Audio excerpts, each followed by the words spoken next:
काही लोक अजितदादांच्या परिवाराला त्रास होईल असं वातावरण निर्माण करत आहेत। राष्ट्रवादीचे प्रवक्ते उमेश पाटलांच्या पोस्टने राष्ट्रवादीत खळबळ।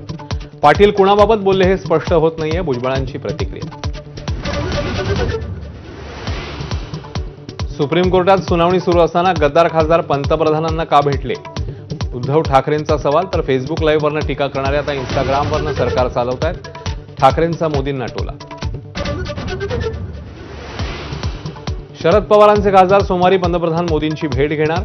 राज्यातल्या प्रश्नांसंदर्भात भेटणार असल्याची सुप्रिया सुळेंची माहिती। तर एफसीआरएला दुरुस्ती विधेयकाला राष्ट्रवादी करणार विरोध। गुंगी गुडियावरील टीकेनंतर सुनेत्रा पवारांना फोन केला पण संपर्क झाला नाही। काँग्रेस प्रदेशाध्यक्ष हर्षवर्धन सपकाळांची माहिती। तर टीकेवरून राज्यातली काँग्रेस आणि राष्ट्रीय काँग्रेसमध्ये मतांतर। सुप्रिया सुळेंची प्रतिक्रिया। फडणवीसांच्या सांगण्यावरूनच बावनकुळेंनी आणि शिंदेंच्या सांगण्यावरून शिरसाटांनी प्रमाणपत्र रद्द करण्याचा घाट घातला। मनोज जरांगेंचा आरोप। तर यांचा माज मोडल्याशिवाय गप्प बसणार नाही, जरांगेंचा इशारा।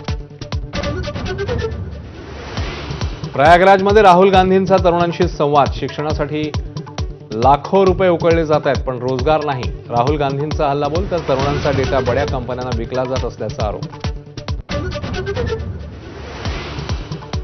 एफडीए आयुक्त तुकाराम मुंढेंचं पुढचं टार्गेट चायनीज फूड। चायनीजकडेही लक्ष द्या अशा तक्रारी आल्याची तुकाराम मुंढेंची माहिती।